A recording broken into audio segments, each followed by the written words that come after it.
Okay, question 6 is about your convection again. You want to place a heating element so that there is a convection current. So whenever you heat something, the convection current will be up, right? Because when you heat something, it will expand, volume increase, density decrease, and when density decrease, you actually float up. So that is why we say that when you heat things up, it will go up.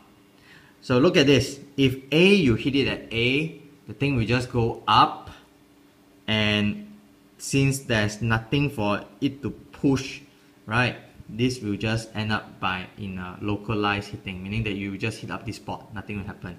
Same thing here, if you heat up at B, again the water or the liquid around B will get heated up and will try to go up, but there's no place for it to go up. Okay, if you look at D again, if you heat it up this way, okay, the water will go up, but there's no place to go. Unless you are heating up as C. If you heat up as C, there is a place for it to go up. So when it go up, it will actually pushes the water in a loop. So what will happen is that the cooler water will get sucked in and then get heated up again, goes up, push more cooler water down and get heated up, push more water, go down, get heated up. So there is a fast circulation there. There's a very, very good circulation. That's why the answer is C. Okay, question 7, air condition unit at the top of the room. Now, so far we have been talking about heating a fluid, the fluid get heated up, it rises. Now what will happen if the other way happen? Instead of heating, you cool it. Because air condition unit, you're cooling things, right? So when you cool it, how will the fluid move? Will it move up, left, right, down, or it doesn't move? It will move down, right? Because if you heat up things, it expands, it gets less dense, it rises. And when you cool things, it contracts, it becomes denser, it sinks. Yeah? So you need to have that idea in you. If you cool something, it will shrink. Okay, it becomes denser, it sinks. The opposite happens. If you heat something up, it will expand. Okay, it will become less dense, then it floats. Okay, it rises. So in this case, cold air rise. You know it's wrong already. Cold air is easier to circulate than hot air. No such thing. Hot or cold is both as easy because air is very fluid. Okay, cold air sink, hot air rise. Correct. Hot air does not circulate. Wrong. So that's why your answer is C. Now, just to change the question a little bit, can you say that coldness sink, heat rises? Can you say something like that? Coldness sink, heat rise. Can you do that? No. No. Why? Is there a particular direction whereby heat will travel? Will it only go rise? Will it only go from down to top? What is the thing that will dictate how heat moves? Temperature difference. Heat will only follow one direction, from a higher temperature to a lower temperature. Okay, so heat does not necessarily mean that it will rise. As long as this is from high temperature to low temperature, that's how heat generally moves. Okay, only convection. When you heat something, the convection current will go up. When you cool something, the convection current will go down. Okay, it's the convection current that will either go up or down. But heat itself is either from, it must be from high temperature to low temperature. Is there something called coldness? No, there's no such thing. Don't use it. Okay, question 8 is your thermoflask. I don't know how many times you have to do thermoflask to understand it. Okay, thermoflask, right, there is this layer of vacuum. Meaning that if you look at this is the inner, like a water bottle where you store water. Now, this inner wall, okay, there's actually an outer wall, which is this one. The one that I'm tracing is the outer wall.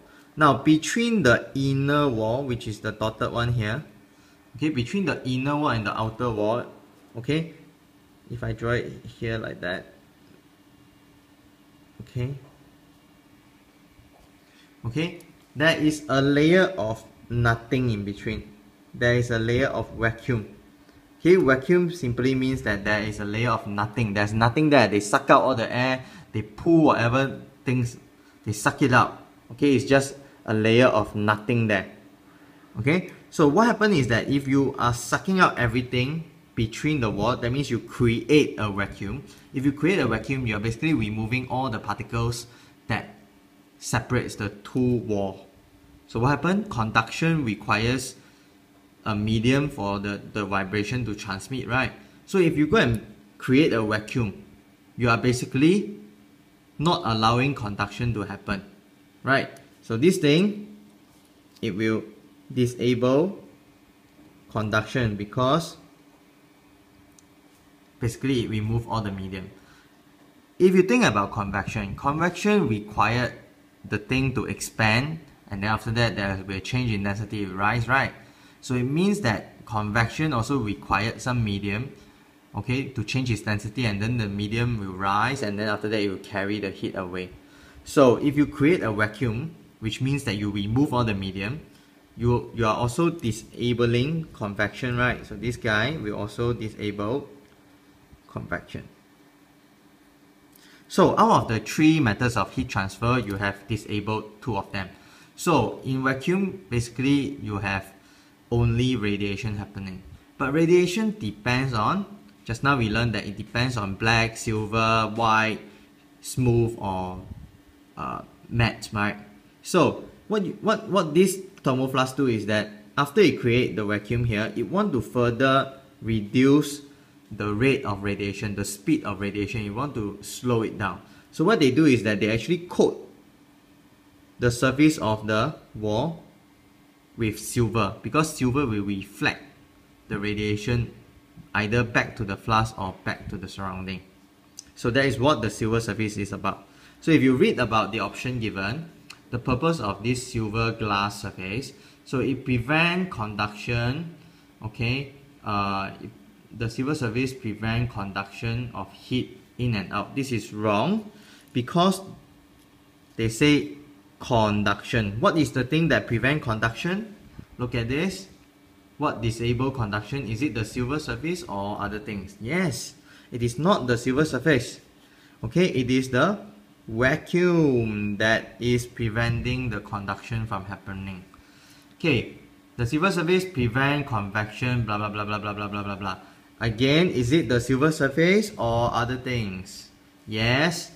Okay, if you are talking about convection, it is not the silver surface that is preventing it. It is the vacuum that is doing the job. Okay, again, silver surface promote the conduction. Again, it is wrong. Okay, first of all, it will not promote.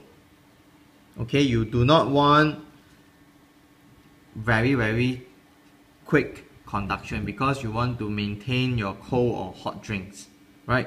So you do not want to promote it, and anyway, it is not the silver surface that is disabling the conduction. It is the vacuum again. Okay, the last one, the silver surface reduce the radiation. Correct, because now we are talking about radiation, and silver surface does reduce the rate of radiation, so it is correct. Okay, question 9. Again, the vacuum flask. The vacuum between the double-walled glass container will prevent thermal energy transfer by. So just now we were talking about this. So vacuum, it removes the medium, and conduction and convection requires a medium. So vacuum disable conduction and convection. So therefore, is your answer C. Okay, question 10. Good, we are moving at very good speed. Okay, you have three substances. You have this melting and boiling point, and you have a liquid, okay, that requires a thermometer that goes this range. Now, when you are using a thermometer, do you want the liquid inside the thermometer to freeze? What do I mean by the liquid inside the thermometer? Now, if you have a thermometer, okay, there will be a bulb here that contains some liquid, and then this thermometer inside there is a tube-like thing called a capillary.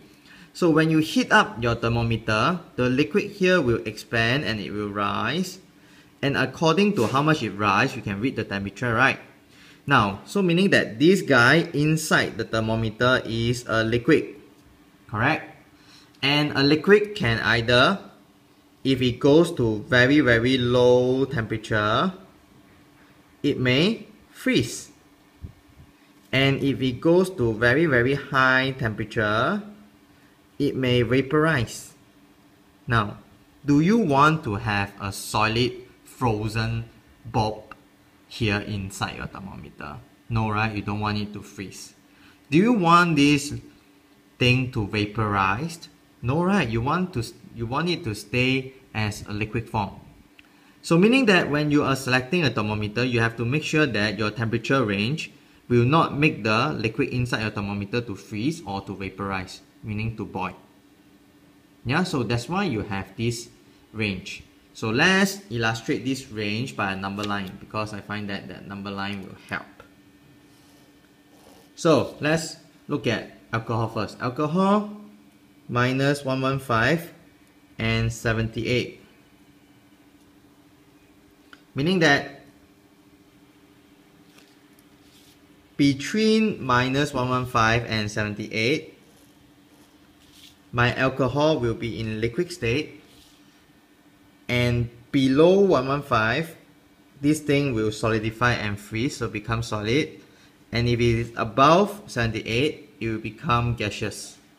So far so good. Now this is for alcohol. Then after that, let's look at mercury. Minus 39 will be somewhere here.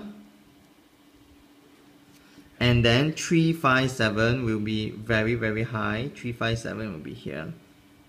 So I have here. I have here. So I do the same pattern. Okay, this is solid, liquid, and gas. And this is my mercury. Okay, do the same thing for your water. Water will be 0. Then 100 degree will be somewhere in between. Now it's okay to be not to scale, but make sure the sequence is correct. Okay, so you have this.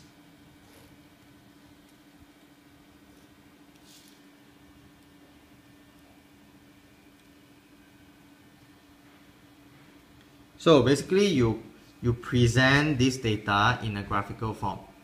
So what is the use of this graphical form? Now look at this. You want to measure something between negative 10 to 95. So where is negative 10? Negative 10 is somewhere here.